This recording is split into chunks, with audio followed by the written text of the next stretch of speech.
മാസങ്ങളായിട്ട് ജിമ്മിൽ പോകുന്നുണ്ട്, ട്രെയിനർ പറയുന്ന വർക്കൗട്ടും ചെയ്യുന്നുണ്ട്, പറയുന്ന ഡയറ്റും ഫോളോ ചെയ്യുന്നുണ്ട്. പക്ഷേ വെയിങ് സ്കെയിൽ നോക്കിയാൽ വെയിറ്റ് എന്നും സെയിം ആണ്, അല്ലെങ്കിൽ വന്ന വെയിറ്റിനേക്കാളും കൂടിയിട്ടേ ഉള്ളൂ. ഇതാണ് മുഖ്യമുള്ള ബിഗിനേഴ്സും ഫേസ് ചെയ്യുന്ന ഒരു പ്രോബ്ലം. അപ്പോൾ നിങ്ങൾ കരുതും ജിമ്മ് നമുക്ക് പറ്റിയൊരു പണിയല്ല, അല്ലെങ്കിൽ ജിമ്മിൽ പോയിട്ട് എനിക്ക് മാത്രം ഫാറ്റ് ലോസ് ഒന്നും കിട്ടുന്നില്ല, അല്ലെങ്കിൽ ഞാൻ പോകുന്ന ജിമ്മിലെ ട്രെയിനറിന്റെ മിസ്റ്റേക്ക് കൊണ്ടായിരിക്കും എനിക്ക് ചേഞ്ച് ഒന്നും വരാത്തത്, അല്ലെങ്കിൽ എനിക്ക് വെയിറ്റ് കൂടിയത്, അതുകൊണ്ട് ജിമ്മ് നിർത്താം, അല്ലെങ്കിൽ എനിക്ക് കൊടുക്കുന്ന കാശെല്ലാം വെറുതെയാണ്. ഇങ്ങനെയായിരിക്കും മിക്കുള്ള ബിഗിനേഴ്സ് ചിന്തിക്കുന്നത്. നിങ്ങളും അങ്ങനെയാണ് ചിന്തിക്കുന്നതെങ്കിൽ ഈ വീഡിയോ കാണണം. എല്ലാവരും ചെയ്യുന്നൊരു കാര്യം, ഡെയിലി വന്ന് വെയിങ് സ്കെയിൽ എടുത്ത് വെയിറ്റ് നോക്കും, എന്നിട്ട് വെയിറ്റ് കൂടിയോ കുറഞ്ഞോ എന്നൊക്കെ നോക്കി വിഷമിച്ച് ഡീമോട്ടിവേറ്റ് ആയിട്ട് നിൽക്കും. എന്നാൽ യഥാർത്ഥത്തിൽ ഈ വെയിങ് സ്കെയിൽ നിങ്ങളെ തെറ്റിദ്ധരിപ്പിക്കുകയാണ് ചെയ്യുന്നത്.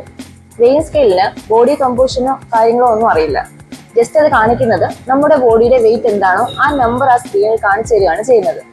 നമ്മുടെ ബോഡി വെയിറ്റ് എന്ന് വെച്ചാൽ എന്തൊക്കെ ഇൻക്ലൂഡ് ആവുന്നുണ്ട്? നമ്മുടെ ബോൺ വെയിറ്റും, നമ്മുടെ വാട്ടർ വെയിറ്റും, നമ്മുടെ മസിലും, അതുപോലെ നമ്മുടെ ഹോർമോണും കാര്യങ്ങളും എല്ലാം ഇൻക്ലൂഡ് ആയിട്ടുള്ള ഒരു വെയിറ്റ് ആണ് നമ്മുടെ ബോഡി വെയിറ്റ് എന്ന് പറയുന്നത്.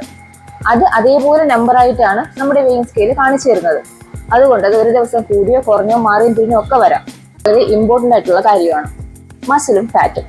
എന്താണ് ഫാറ്റ് ലോസും അല്ലെങ്കിൽ മസിൽ ഗെയിൻ എന്ന് പറയുന്നത്?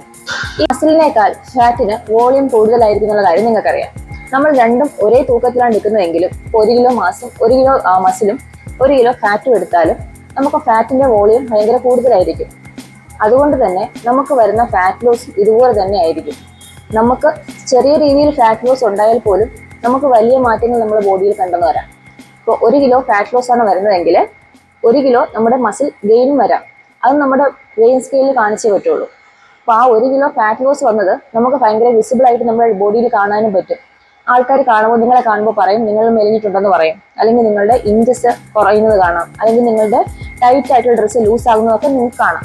ഇതൊക്കെ നമ്മുടെ ഫാറ്റ് ലോസിന്റെ പ്രൂഫാണ്. പക്ഷേ ആ സമയം നമ്മൾ വെയിങ് സ്കെയിൽ കയറി നോക്കുമ്പോൾ നമുക്ക് വെയിറ്റ് കൂടിയതായിട്ടോ സെയിം ആയിട്ട് നിൽക്കുന്നതായിട്ടായിരിക്കും നമ്മൾ കാണുന്നത്.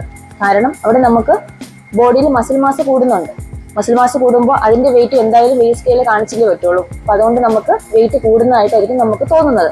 പക്ഷേ നിങ്ങളുടെ മെഷർമെന്റ് എടുത്ത് നോക്കുമ്പോൾ വേസ്റ്റ്, ഹിപ്പ് അതൊക്കെ കുറഞ്ഞു വരുന്നതായിട്ട് കാണാം, എന്നിട്ട് ഇഞ്ചസ് കുറയുന്നതായിട്ട് കാണാം. അതാണ് യഥാർത്ഥത്തിൽ ഫാറ്റ് ലോസിന്റെ ഒരു പ്രൂഫ് എന്ന് പറയുന്നത്. ഇനി കലോറിയെ കുറിച്ച് റിയാലിറ്റി എന്താണെന്ന് നോക്കാം. നിങ്ങൾ ജിമ്മിൽ 1 hour വർക്കൗട്ട് ചെയ്യുവാണെങ്കിൽ ചിലപ്പോൾ 300 മുതൽ 500 കലോറി വരെ ബേൺ ചെയ്തെന്ന് വരാം, ചിലപ്പോൾ അതിനേക്കാൾ കൂടുതൽ. അങ്ങനെ 300 മുതൽ 500 കലോറി വരെ നിങ്ങൾ ബേൺ ചെയ്തതിനു ശേഷം പുറത്തിറങ്ങി ഫുഡ് കഴിക്കുമ്പോൾ അതിനേക്കാൾ കൂടുതൽ ഫുഡാണ് കഴിക്കുന്നതെങ്കിൽ ചിലപ്പോൾ 300 കലോറി അല്ലെങ്കിൽ 500 കലോറി ഒക്കെ ഫുഡായിരിക്കും കഴിക്കുന്നത്. ചിലപ്പോൾ ഒരു ബിരിയാണി ആയിരിക്കും, അല്ലെങ്കിൽ ചിലപ്പോൾ ഒരു കോഫിയും ബിസ്ക്കറ്റും ആയിരിക്കും. അങ്ങനെ ഷുഗർ ആയിട്ടുള്ളതോ അങ്ങനെ കാർബ് കൂടുതലുള്ളതായിട്ടുള്ള ഫുഡായിരിക്കും നിങ്ങൾ കഴിക്കുന്നത് ചിലപ്പോൾ. അപ്പൊ അതിലൂടെ കയറുന്ന കലോറി നിങ്ങളുടെ ഫാറ്റ് കൂട്ടേ ഉള്ളൂ. അപ്പൊ നിങ്ങൾ വർക്കൗട്ട് ചെയ്തത് കൊണ്ടും കാര്യമില്ല, നിങ്ങളവിടെ കലോറി ഡെഫിസിറ്റ് ഡയറ്റ് ഫോളോ ചെയ്യാത്തത് കൊണ്ടായിരിക്കും നിങ്ങൾക്ക് അവിടെ വെയിറ്റ് ഗെയിൻ ചെയ്തത്. ആ വന്ന വെയിറ്റ് ഗെയിൻ നമുക്ക് ഫാറ്റ് ഗെയിൻ ആണെന്ന് പറയാം. ഇത് രണ്ടും ചെയ്യാണ്ടിരുന്നാൽ നിങ്ങളുടെ ബോഡി വെയിറ്റ് സെയിം ആയിട്ട് തന്നെ കാണിക്കും, അല്ലെങ്കിൽ വെയിങ് സ്കെയിലിൽ വെയിറ്റ് കൂടി തന്നെ കാണിക്കും. പക്ഷേ എക്സസൈസ് ഞാൻ ചെയ്തിട്ടുണ്ട് പക്ഷെ കുറയുന്നില്ല എന്ന് പറയുന്നതിൽ ഇവിടെ കാര്യമില്ല. അതായത് വർക്കൗട്ട് മാത്രം പോരാ, നമ്മുടെ ഡയറ്റ് കൂടി കറക്റ്റ് ആയിരിക്കണം, എന്നാലേ നമുക്ക് നമ്മുടെ റിസൾട്ടിൽ എത്താൻ പറ്റുള്ളൂ. അതുപോലെ ഇമ്പോർട്ടൻ്റ് ആയിട്ടുള്ള കാര്യമാണ് നമ്മുടെ സ്ലീപ്പും സ്ട്രെസ് എന്ന് പറയുന്നത്. ഇത് രണ്ടും കണക്റ്റഡ് ആയിട്ടുള്ള 2 കാര്യങ്ങളാണ്. നമുക്ക് വേണ്ടത്ര അളവിൽ സ്ലീപ്പ് കിട്ടിയില്ലെങ്കിൽ നമുക്ക് സ്ട്രെസ് കൂടുതലായിരിക്കും, നമ്മുടെ കോർട്ടിസോൾ ലെവൽ കൂട്ടും. അതിലൂടെ നമുക്ക് എന്ത് ചെയ്യും? ഫാറ്റ് ഗെയിൻ ഉണ്ടാവും. ഈ ഫാറ്റ് ഗെയിൻ ഉണ്ടാകുമ്പോൾ അത് നമ്മുടെ ബോഡി വെയിറ്റ് ഇൻക്രീസ് ആക്കും, നമ്മുടെ ഇഞ്ചസും കാര്യങ്ങളെല്ലാം കൂട്ടായിരിക്കും ചെയ്യുന്നത്. അപ്പോൾ വേണ്ടത്ര സ്ലീപ്പ് കൊടുത്താൽ മാത്രമേ നമുക്ക് ഫാറ്റ് ലോസ് ശരിയായ രീതിയിൽ നടക്കുകയുള്ളൂ.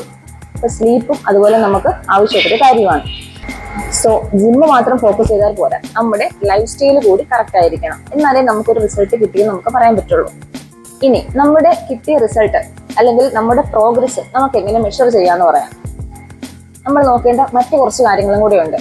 നമ്മുടെ ഇഞ്ചസ് നോക്കുക, അതേപോലെ നമ്മുടെ എനർജി ലെവൽ നോക്കുക, അതേപോലെ 2 വീക്ക് കൂടുമ്പോൾ നിങ്ങളുടെ ഫോട്ടോസ് എടുത്ത് വെച്ച് നിങ്ങൾക്ക് തന്നെ പരിശോധിക്കാം എന്തെങ്കിലും ചേഞ്ച് ഉണ്ടോ എന്ന് നോക്കാം. നിങ്ങളുടെ ക്ലോത്ത് ഒക്കെ നിങ്ങൾക്ക് ഫിറ്റ് ആവുന്നുണ്ടോ എന്ന് നോക്കുക, ഫ്ലെക്സിബിലിറ്റി കൂടുക, സ്ട്രെങ്ത് കൂടുക, നിങ്ങൾക്ക് എടുക്കുന്ന ഡമ്പലിന്റെ വെയിറ്റ് കൂട്ടിക്കൊണ്ടുപോകാൻ പറ്റുന്നുണ്ടോ എന്ന് നോക്കുക, സ്ട്രെസ് കൂടാൻ പറ്റുന്നുണ്ടോ എന്ന് നോക്കുക. ഇത്തരം ചേഞ്ചുകളാണ് യഥാർത്ഥത്തിൽ നമുക്ക് ആവശ്യം. അതാണ് റിയൽ പ്രോഗ്രസ് എന്നും പറയുന്നത്. ഇത് ഒരിക്കലും യൂസ്ലെസ് ആണെന്നോ വേസ്റ്റ് ഓഫ് മണി ആണോ നമുക്ക് പറയാൻ പറ്റില്ല. ഒരു നല്ല ഇൻവെസ്റ്റ്മെന്റ് തന്നെയാണ് ജിമ്മിൽ കൊടുക്കുന്ന ക്യാഷ് എന്ന് പറയുന്നത്. എക്സ്റ്റൻസീവ് ഡയറ്റ്, സ്ലീപ്പ്, അതുപോലെ നമ്മുടെ ഡയറ്റ് ഇതെല്ലാം പ്രോപ്പർ ആണെങ്കിൽ നമ്മളുടെ റിസൾട്ടും നമുക്ക് അടിപൊളിയായിട്ട് കിട്ടും. സോ വെയിറ്റ് കുറയുന്നതെന്ന് കരുതി ജിം ഒരിക്കലും ഗിവ് അപ്പ് ചെയ്യാണ്ടിരിക്കുക. ഫ്രണ്ട്ലി ഒരു വീഡിയോ ആയിരുന്നു. വീഡിയോ ഇഷ്ടപ്പെട്ടെങ്കിൽ നിങ്ങളുടെ ചാനൽ സബ്സ്ക്രൈബ് ചെയ്യണം. അതുപോലെ നിങ്ങളുടെ ഇതുപോലെ ബിഗിനറായിട്ടുള്ള ഫ്രണ്ട്സിൽ ഇതൊക്കെ ഷെയർ ചെയ്ത് കൊടുക്കുക. എന്തെങ്കിലും ഡൗട്ട് ഉണ്ടെങ്കിൽ കമന്റ് ചെയ്ത് ചോദിക്കാവുന്നതാണ്, ഞാൻ ആൻസർ തരാം. So please subscribe my channel, support my channel. Thank you.